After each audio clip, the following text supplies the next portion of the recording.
what money buys. Because the premise is money can't buy happiness. Everybody's heard that. According to most people on this list, yeah, it kind of can't. But they've got a lot of things. Everything from political influence to social status to friendships to love to inner peace. So I'll go through. I don't see it buying love. But These. we'll talk about it. I guess it depends on what your definition of love is. Oh my. Sorry, YouTube. Okay, so Mike wants to turn his screeching machine off. This mic. All right, Michael, I guess you get to start this time. All right. And we are rolling. We are back once again for another one of our Mike and Mike's off-air podcast. Mike Pesto. And Mike O'Neill from Afternoons on the new My 97.5. I have to get my wave in a little lower. I was out of the... Am I in the frame? I can't tell. Hold on. Move over. Things that make no sense if you're not watching the video. You're like, dude, this is radio. What do you... Well, we're also on YouTube, and thank you very much for hitting like. And subscribe. We appreciate that. Yeah, and smash that bell for alerts. I got to remember, because I will watch these every once in a while, and when I do, my posture sucks. I've told my wife when she sees me not standing up straight to make sure that I mean, I don't have to do the whole, dude, I just got back from the gym pose. No, but shoulders back a little more, and I've forgotten just making sure you're in more control of your posture. You actually kind of work your core a little bit doing that too. I'm kind of shoulder slumpy guy too. I have to just remember, stand up every once in a while, suck it in, and I've got more and more to suck in every single year. Stand up big and tall. And roll the shoulders back a little bit, and it hurts a little bit. And this has been your posture moment. Oh, this is so much more comfortable if I slouch. Want you to have good posture too. So what have you got today, my friend? So, well, first of all, we'll see how much time we spend on this. I've got two things. I figured we'll spend the bulk of the time on thing one, and then maybe if we have time, jump to thing two, which I'm going to be talking about on the air tomorrow, April 3rd. I was going to say Dr. Seuss, thing one, thing two. Sorry, I'll get out of the way. I was kind of going for that, actually. I'll get out of the way. So, happy post-April Fool's Day. Right? So I had some fun yesterday. You did. You sucked me in so hard. We've been having, as we've mentioned a couple of times, my son's been having a tough time getting over valley fever and pneumonia, and he was back in and out of the hospital over the weekend till yesterday. And so, obviously, I was really paying attention to that. I'm driving back from the hospital. I'd spent the night to get cleaned up and come to work, and Mike Pesto comes on the air, and now we both talked about how much we love Superior Dairy and that there's a new owner and that we're really hoping that they kind of go the way of the original owner's vision. And Mike comes on the air and mentions that, I don't know if you've heard this or not, but the original owners have actually come out and said that they're going to level it to the ground and build a Gap, fall into the Gap store. Yeah. And I'm like, get the heck out of here. And it was out there like it was God's honest truth, and you never came back to it. You didn't circle back at all. I never did until I talked with Candace Harrington on the air this morning with Pesto's Puppies. And if you haven't gotten to our Facebook page and Instagram yet, you have to see the pictures and the video of Molly.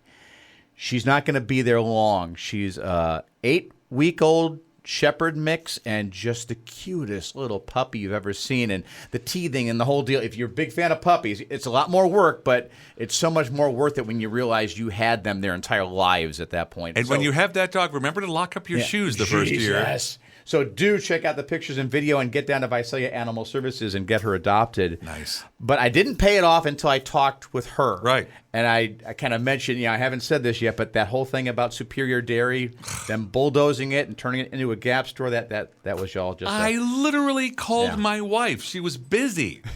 And I told her, I'm sorry to interrupt you, honey, but bad news. And then I call her back later. Holy crap! The whole thing was an April Fool's joke. So we can still get our giant single scoop anytime we want. So I did something yesterday on April 1st, April Fool's Day. I've always wanted to do, but either I've always shied away from doing any practical jokes, saying things on the air, or I had a morning show partner previously here in this building, and then at a group I was at in Peoria, and then at KTOM in the Salinas Valley.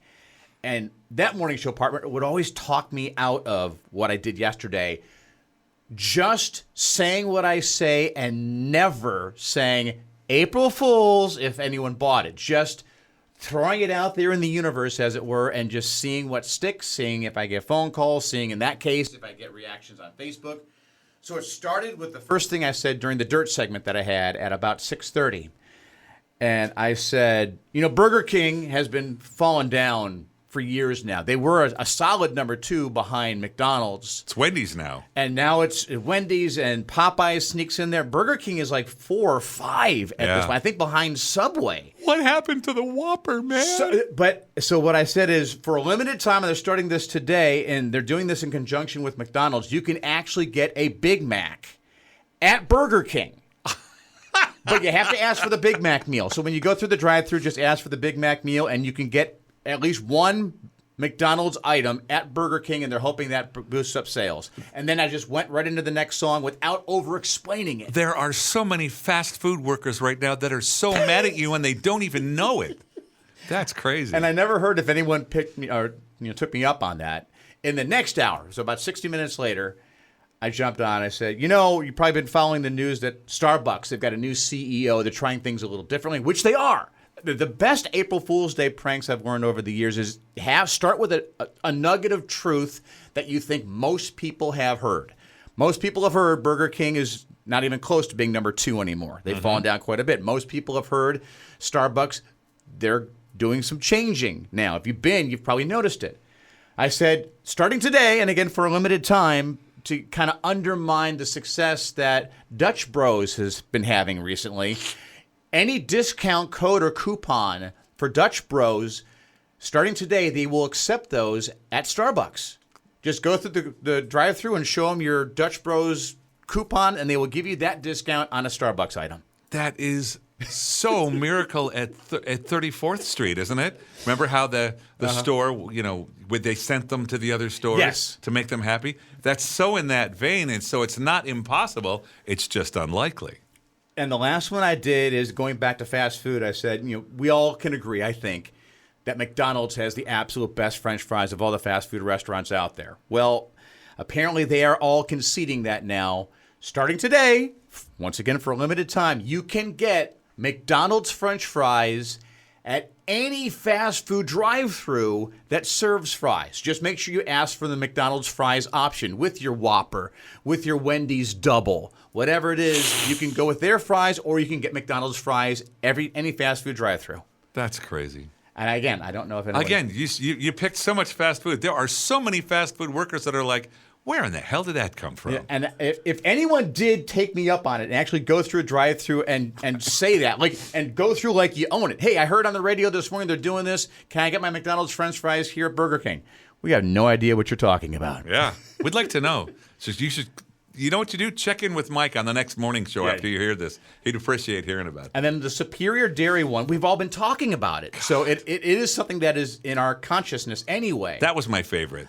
And I thought of the gap because when I was living in San Francisco, going to San Francisco State, I think we can all agree when it comes to the counterculture movement, San Francisco was at the heart of it back in the 60s. Well, the heart of the heart was the corner of Haight-Ashbury. Right. Janis Joplin's house is half a block from that intersection. The house where Jefferson Starship hung out and composed a lot of their music early on. The Dead. The walking distance. Everyone was either lived in that area, that neighborhood, or they would just get there. If you're not familiar, it's right near the Panhandle portion of Golden Gate Park. And at one point when I was going to, again, San Francisco State, they tore down one of the buildings at that intersection, and they put up a Gap store. And I didn't know it at the time. I drove by there with some friends of mine, and I'm like, what the hell is that doing here? I'll take oxymorons for $200, Alex. The last thing that belongs at the heart of what was counterculture back then is, at that point, it didn't get much more culture and corporate than the Yeah. Gap because they were popping up everywhere at that point. That's funny. It would have been like if a Starbucks was there. Yes, today. Nowadays, or a Dutch Bros or something like that. So that's Hilarious. why I thought of putting a Gap there, because when it comes to the South Valley, that's an iconic landmark that you would not want to put something corporate in there. It has to be something that speaks to those who have lived here long enough to know to appreciate it. And for me, it was just logic. It wasn't no logic applied. I was just pissed. Are you kidding me? I don't need any more pants and shirts. I need a giant scoop of pistachio. What? Yeah. And so, and I think a lot of people were like that. No, what? No. And radio, I think, lends itself perfectly for little things like that. Again, if you don't I hate saying this, and if my wife goes back and listens to this or watches on YouTube, this is all a lie, honey. I don't mean anything you're about to hear, but I'm a really good liar. I truly am, because I've learned the trick in lying is don't over-explain it. If you over-explain it, it sounds like It draws attention. You're trying to come up with every little detail of it. Just give as much as you feel you need to give. So when I talked about it on the air yesterday, it was I don't know if you heard, and that's another great line that a lot of people use. I don't know if you heard this yesterday. Oh, heard it yesterday. Well, yesterday was an April Fool's Day, so he heard it yesterday. It must be legit. And you're really good at assuming the close, and if you present it like you own it, Yes. that helps a lot. It's like when you're backstage at a concert and you don't have a backstage pass. If you walk around backstage like you belong there, 99% of the time you can hang around for a while. Yeah, and don't be an ass. Yes, duh. Act like you own it, and don't be an ass. Don't pick up someone's guitar and start, Yeah, I'm a roadie. yeah. Hey, whoever the star is, how you doing? I could do this. Look at me get thrown out. Bye-bye. So don't over-explain. And with radio, because especially in the morning, people have so many things going on. They're taking kids to school. They're getting ready for work, brushing teeth, washing faces, having their coffee, breakfast. Yep. It's background noise. And I get that. It's one of the reasons I don't get a lot of phone calls, unfortunately. I would love it if you do call more often, 559-622-1449. But I get that you don't. So when you're hearing something, you're picking up every third word. It's a little bit of background noise as the kids are making all their noise in the back seat as you're taking them to school. So you're not picking up everything. So you're not overanalyzing what I'm saying either. And so you're picking up just enough to, okay, that sounds believable. And then you're going on with the rest of your day, because I'm not asking you to do anything. That's the other trick to it is, and I learned this very early on from a program director, and he found out from the SEC at the time, you can get away with these if you're not asking your audience to do anything. Because then you can't get in trouble for the money they lost or the thing they broke or the Correct. whatever. So with the whole driving through thing, that blurred, I'll be honest, that kind Came of blurred close. the line a little bit, but as long as that person is not out anything other than maybe a little embarrassment because they thought they could get McDonald's French fries at Wendy's. They weren't the French fries I'll I say, wanted. well, okay, fine, he got me. I'll just get some Wendy's fries instead. I don't think that's $1 million in pain and suffering. I really don't. Listen, I hope not. So yeah, that's always been my trick. Now, this one was fun, but I did one in Peoria years ago with my morning show partner. I was able to talk him into this, and his name is John Young. I hope he checks this out and he comments below, because I'm sure he'll remember this. We both kind of brainstormed on this one and came up with something brilliant. This was when George W. Bush was president. Remember the Patriot Act? Yes.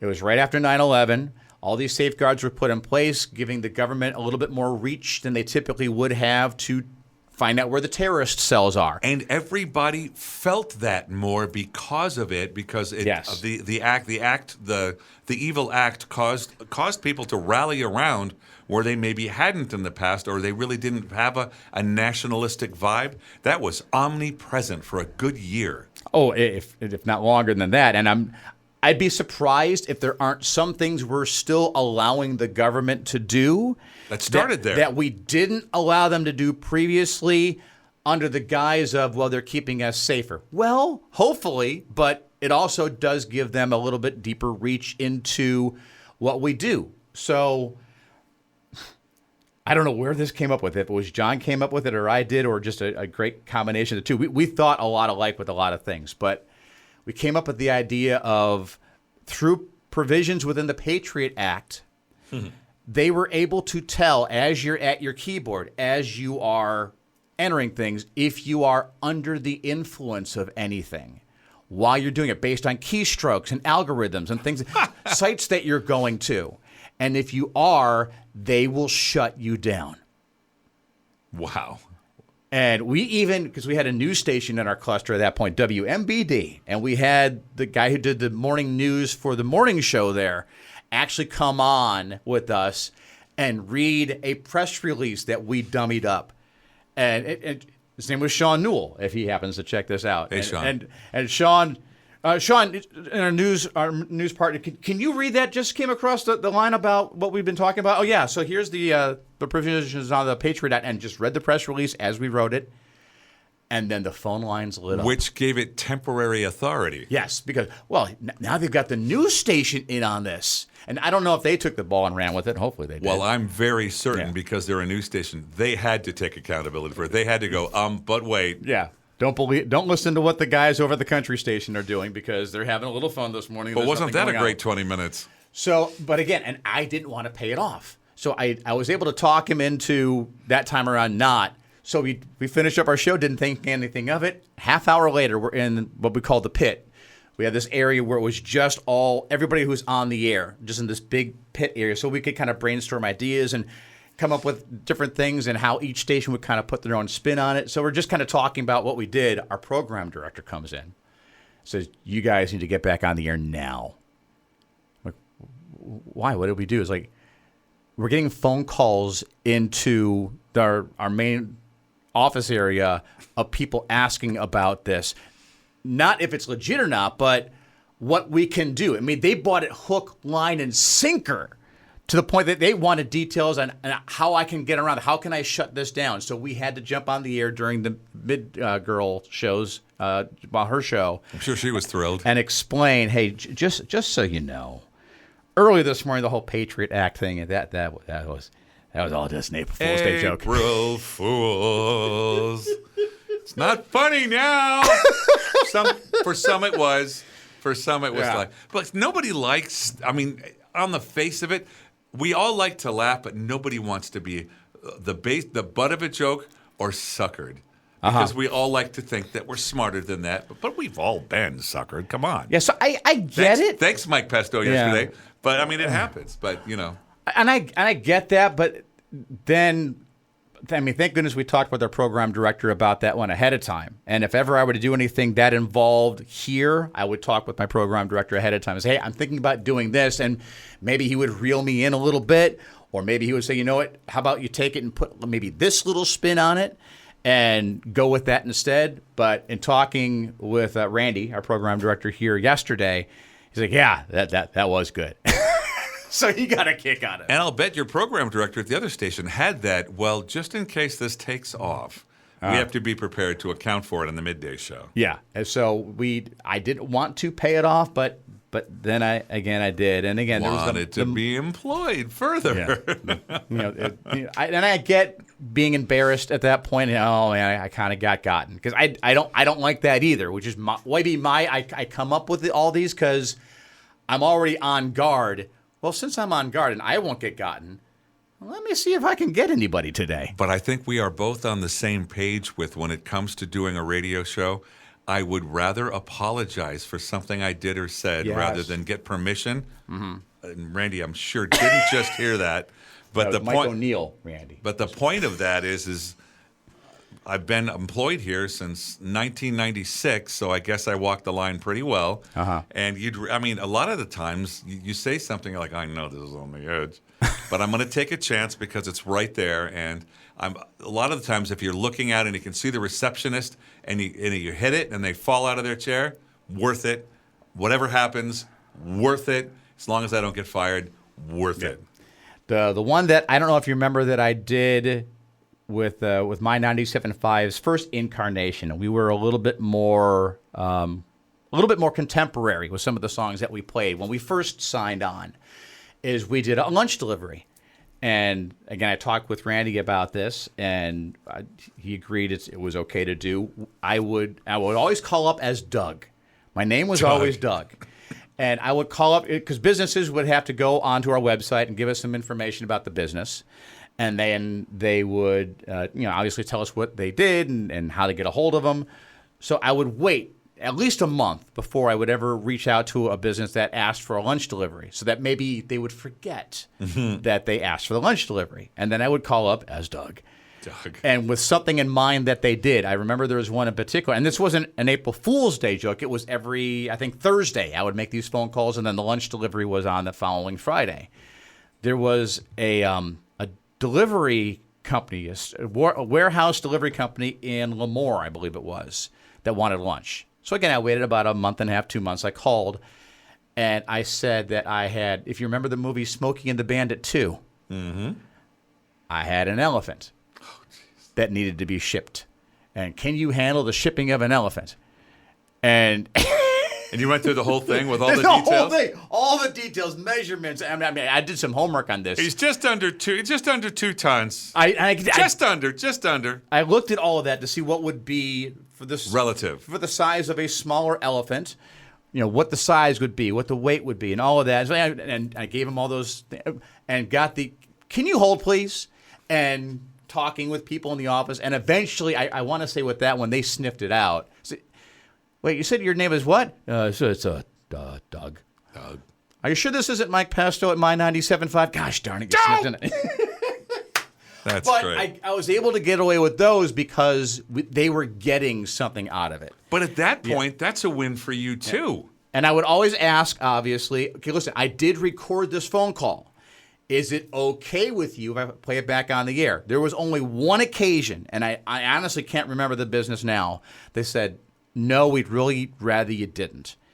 And I'm like, that's fine. I get it. We still gave them the lunch. Yeah. We just didn't get the payoff of a phone call on the air for entertainment purposes for everybody else. And I just said, hey, I just announced them as the winners that week, and we didn't have a phone call that week. But that was the only one. That's good. Well, I love the elephant one. That's perfect. Yeah. And remember, you guys, things come out of the elephant. You're going to have to account for that. I think that's an absolute scream. There's one I did, because I started doing that again with my morning show partner in Peoria. There was one that we came up with that was a construction company. And we wanted them to construct bleachers in our basement, because basements are big in the Midwest. And well, what are the bleachers for? Well, it's for the snake pit. I'm sorry, the what? I'm sorry, I didn't explain. We have a snake pit in our basement because we have snake fighting. Snake fighting. So it's not cockfighting, because that's illegal. Snake fighting is legal in Illinois. I didn't know if it was or not, but I owned it. So we want to set up some bleachers around the snake pit so people can watch and then bet on the snakes fighting each other. So we want to make sure that you can construct the bleachers. You threw the total measurements at it. Yes, and I did. It's roughly 25, 30 feet wide. And That's that was great. one they sniffed out fairly early on. But as far as coming up with the idea of it, we had a ball with that one. No, they're not pit vipers. That's just stupid. Come on. That's great. See, that's it. It's all in. I can see you going there. Walk around like you own it, Yeah. and people will think that you do. That's great. So are there any that come to mind for you at all? I mean, maybe not stations that you work for, but I haven't seen a bunch. I did at one station, one cluster we worked for. We had 3 stations, and the morning shows just swapped. Yeah, and they acted like they belonged there. I've been in clusters that have done that, and see that as a listener, that would bother me. But it's also fairly predictable. Oh, it's April Fool's. Okay. And it, for the most part, I think at that time, because a lot of stations did that same bit, I think we as personalities and programmers got a little too full of ourselves, thinking, oh, they're listening for me.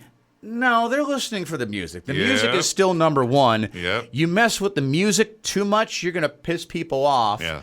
And they will go away to find another station that plays what you play that isn't jerking with them to that degree, and they may or may not come back on April 2nd. Yep. So I've not ever done that one. The one I've always wanted to do. What's that? Because, again, it all starts with the nugget of truth, is our attention spans are getting shorter and shorter and shorter and shorter.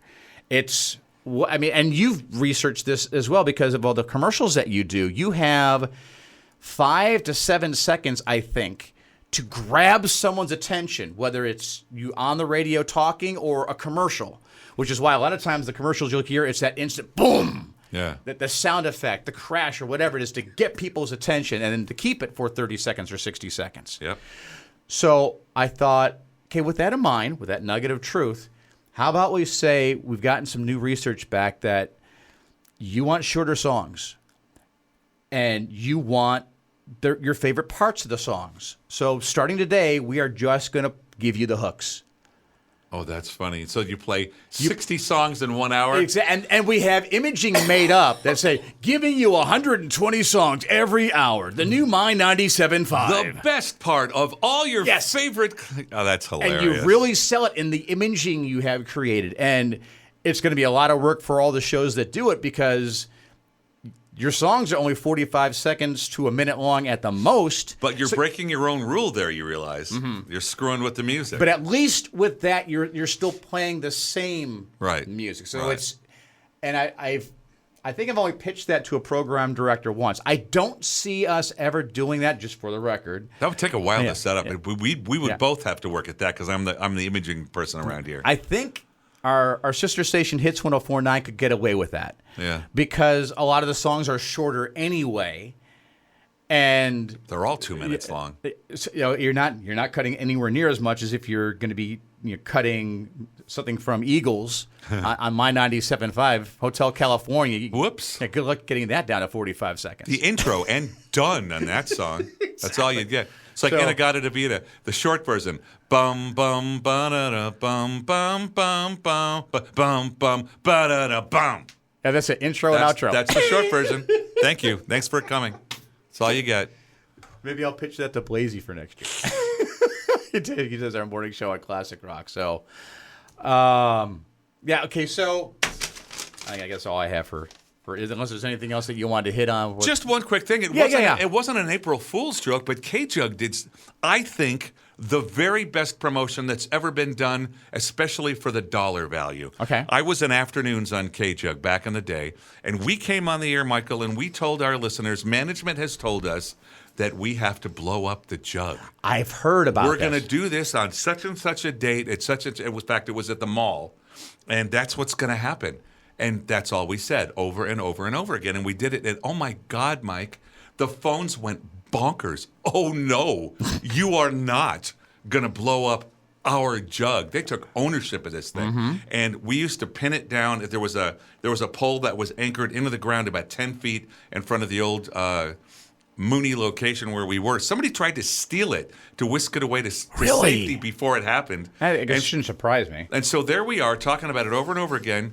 We're gonna blow up the jug, and so we pull in right in front of this one part of the mall. 200 some people, Mike, were there, wow. and you roll in, and it looks like there's a bomb stretched to it. It was Danny Humison's fog machine from the Hanford Fox. Okay. And we pull in, it goes all the way in. The countdown 5. There are people crying, Mike, crying. 5, 4, fog every 3, 2, 1, and directly behind everybody on the roof of JCPenney's, we blew up, inflated our brand new 30-foot jug.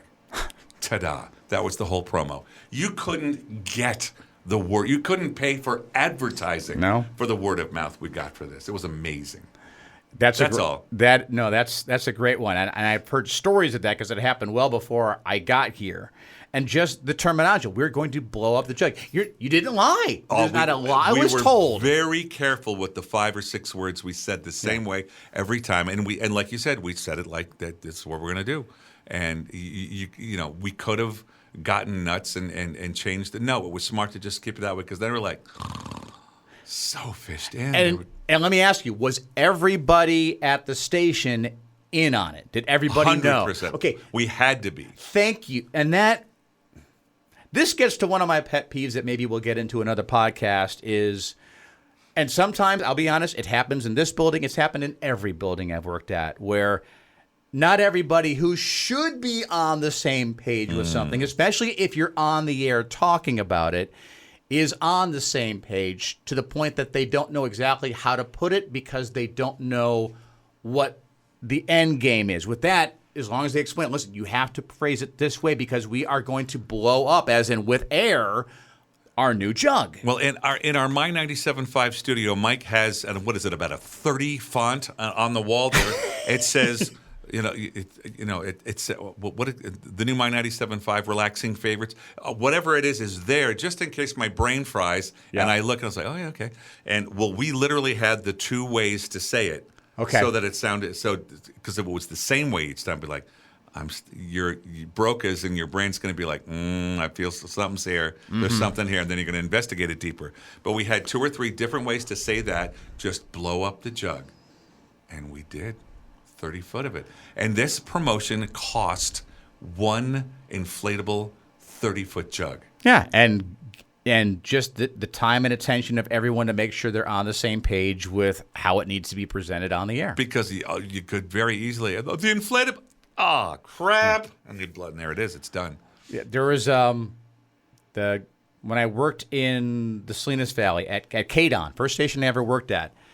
I won't say his name, but there was someone that came into the market. This was the first radio station he ever worked at as he was the host of the show. And he went on to host in San Francisco and then in Chicago. And it's a name you probably have heard. I'm just not going to say it. For a host of different reasons. Maybe we'll talk about that at some point. But he was notorious with the person who did news, because this is back in a time when even on FM music stations, we felt as though, again, we wanted to give you no reason to ever go anywhere else. We had actual news updates at the top and bottom of every hour. And I'm sure you've worked at music stations that did the same thing. I used to read and rip news when I first got into radio. So he was just concentrating on the entertainment value. Her job was just to do news, and every once in a while he could bring her on to talk about something.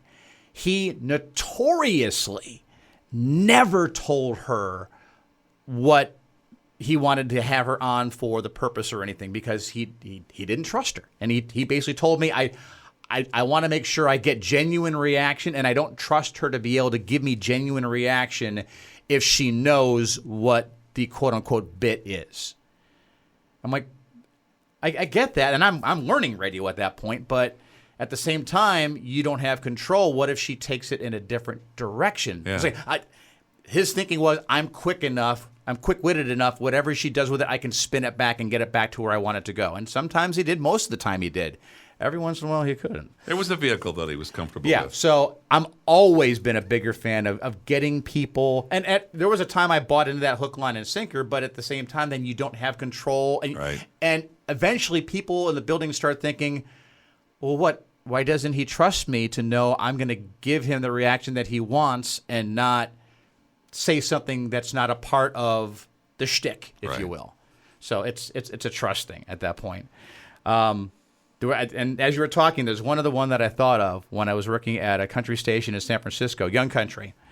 And this is one I really hope that I work for another cluster that does this. This takes a lot of work. For weeks leading up to it, we were telling people there was a huge concert coming into town. We gave the day. We never said it was April 1st.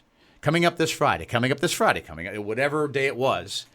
And it's because of the artists involved, and we can't even tell you who, you can get a chance to win tickets. Keep listening for your chance to win tickets. We would say that. We never gave away a single ticket on the air because it was all faked. We had Garth Brooks there. Oh, man. We had Winona there. Yeah. We had Clint Black there. All the artists that were huge in that time frame. Tim McGraw was just coming up at that point, so he was one of the opening acts. Right. Our production director took live versions of songs, studio versions he would add applause to, and it made it sound like we were broadcasting live from this concert that, again, nobody knew about. People were calling the switchboard. Where is this? Yeah, I want to even if I can't get in, I want to be close enough to hear the music for myself. How come I didn't hear about this? Yeah. So, and then we would have everybody who was on the air make it sound like they were on stage at certain times as well to introduce Brooks and Dunn and Garth Brooks. Larry, how you doing? Yeah, exactly. And he did. The audio might be out there somewhere of it because he put days, weeks. You need to. He hated it, by the way. because it required a lot of work, and Yeah. he didn't even want to listen to it when it happened because it was painful for him knowing all that went into it. And then at the end, it was the big, all right, everybody in the San Francisco Bay Area, thank you so much. We've got one more thing to say before we go. April Fools, and Yeah. that was so that one. And then the phones went. The payoff crazy. was part of the bit, Right. And I would love to work at a station that would do something like that again, but I'm sure you wouldn't because I'm sure a lot of that would fall on you. I would enjoy it, but that would be fun. That would be fun. But please. Don't blow up the joke.